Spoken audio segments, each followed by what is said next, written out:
manufofin Bola Ahmad Tinubu sai a daidai lokacin da Bola Ahmad Tinubu ya zama takara a APC. Amma kun sani da ku aka yada manufofi shugaba Muhammadu Buhari ya zo. Me kuka gaya wa al'umma, me kuka gaya wa shugaba Muhammadu Buhari game da yanayin kuncin da 'yan Najeriya suka samu kansu a ciki? Saboda haka idan ma abubuwan da Kabiru Gwambe ya faɗa akan Bola Ahmad Tinubu haka suke gaskiya ne, to ba su cancanta ya faɗe su a yanzu ba, domin tun yaushe aka yi hakan. Me yasa bai faɗa ba sai da aka zo kakar zabe? To yanzu rufe ido za a yi bar mutane su ci da tsakuwa misali. Bari gaya maka, ai shine yake nema ya ba mu tsakuwar mu ci. Abin da yake faruwa shine, shi tunda ya ce shi malami ne, ai ya karanta abin da malaman larabci suke cewa mutabaqatul kalami li muqtadal hal. Akwai maganar da gaske ce, amma sai an duba wani lokaci ne ya cancanta a faɗe ta. Wannan maganar da yake ba da labari game da Tinubu, ko da ta tabbata gaskiya ce, a wannan rintsin ba wani mai hankali da zai karɓe ta, saboda ba a faɗe ta lokacin da ya kamata ba. Ko ya yadda ko bai yadda ba, ko ya sani ko bai sani ba, ko ya yadda mu mun fahimta ko bai yadda mu muna fahimtar zance ba, kamfen ce directly, ba wani sassa kayawa. Saboda haka ba a hana malami ya shiga siyasa ba, amma in ya tashi shiga ya fito a mutum, a cikakken ɗan siyasa. Lokacin da zaka zo ka zauna akan mumbari ko a masallaci ka yi tallar wani ɗan takara saboda an biya ka kuɗi, ko kuma kana sa ran in an kafa gwamnati zaka samu wani abu, ya wuce Malam Amiru. Da fatan ka fahimci abin da nake nufi.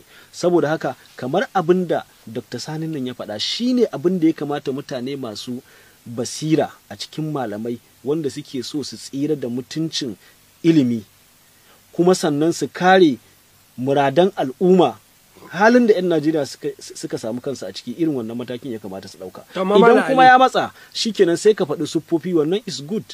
Mutum shi kuma ya rage masa ya tsaya ga me ake nufi. Bari baka misali. Yanzu a maganganun da na ji Malam Kabiru Gwambe yayi, ai yana cewa ana kalubalanta su suna hawa irin motocin shugaban kasa, yace sun hau din, kuma yake cewa sun sa riga, sun menene, har yake faɗan maganganu marasa daɗi ga wanda ya faɗa masa wannan magana. Ni a fahimta ta, a babin ilimi ba daidai ba ne waɗannan abubuwan da ya to duk da awarka ka kai su Imamu Shafi'i ne. Me Imamu Shafi'i ya faɗa yayin rayuwarsa ne, ca yake ana in ishtu lastu a adamu kutan wa iza mutu lastu a adamu kabra.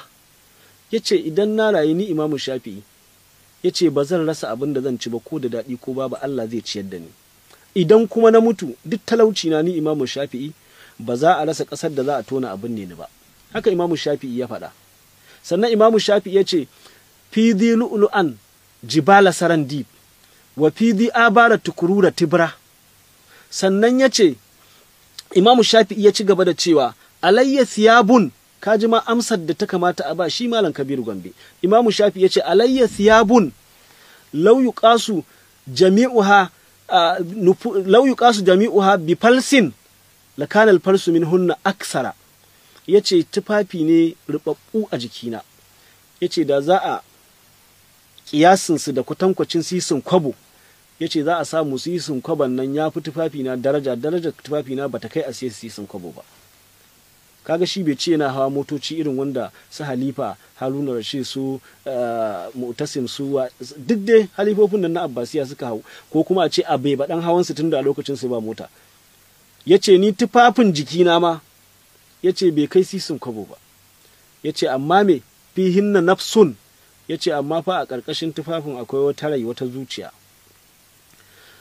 Lau yuqasu bi ba'dha nufusul wara, da za a zo a kwatanta ta da zukatan al'umma baki ɗaya, tsakanat a azuwa akbara. Yace zuciyata ta fi gaba ɗaya rabin wani ya shashi na zuciyata a ɗauke shi a sa a mizani, a ɗauko zukatan al'umma da rawukansu a sa a gefe.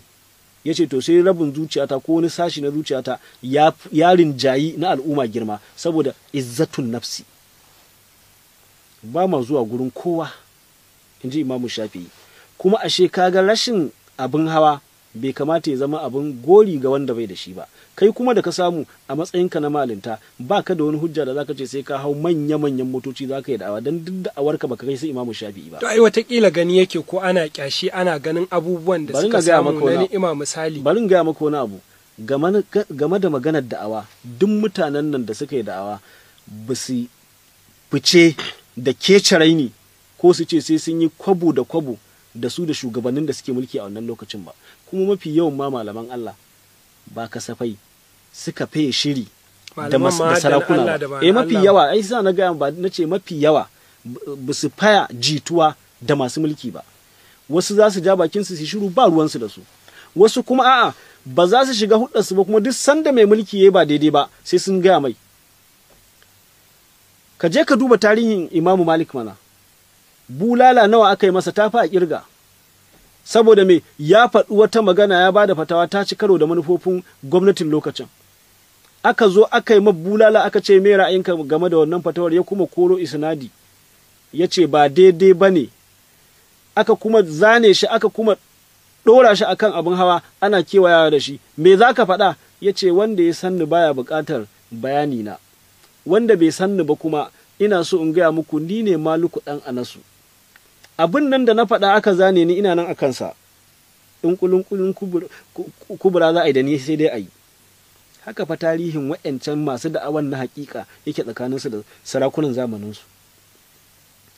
To saboda haka yanzu ka fito da sunan malinta ka ce har kana cika baki da cewar kai mota ma irin ta shugaban ƙasa kake hawa, ta ya za a yi da'awa idan ba irin wannan abin hawa? To yan da'awan na hakika duk da'awar ka dai baka kai Imam Malik ba, baka kai Imam Shafi'i ba, baka kai Abu Hanifa ba, baka kai Ahmad dan Hanbali ba, ba su kece raini suka yi kafada da sarakunan zamanin su ba. Amma ba zamani bane misali. Barin ga ma mafi yawancin su duk ba wanda bai kurkuku ba. Imam Shafi'i din nan sai da aka daure shi. Saboda haka yanzu in za ka bi gwamnati kawai ka bi gwamnati a sunanka na wani, amma ba da sunan malinta ba. Idan zaɓe ya zo wajibi ne ga wanda ya yadda zai aikin ya fito ya gaya wa duniya a matsayinsa na malami, ku zaɓi wanda zai riƙe alkawari, ku zaɓi wanda yake tausayin na ƙasa da shi, ku zaɓi mutumin arziki, ku zaɓi wanda yake da dala da tarbiyya, ku zaɓi mutumin da yake da tsoron Allah. In ya so jama'a gari sai su tsauna su tantance su ga wane ne daidai da wannan siffofin da ka faɗa.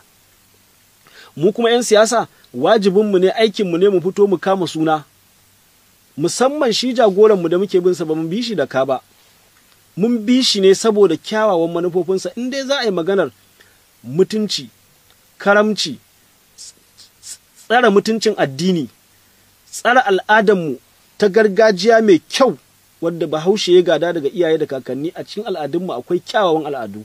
To kyawawan a ce wane ne a cikin 'yan takarkari a arewacin Najeriya ya siffanti da tsara wannan mutuncin al'adun kyawawa, to ba a da kamar mai girma injiniya Dr. Rabi'u Musa Kwankwaso.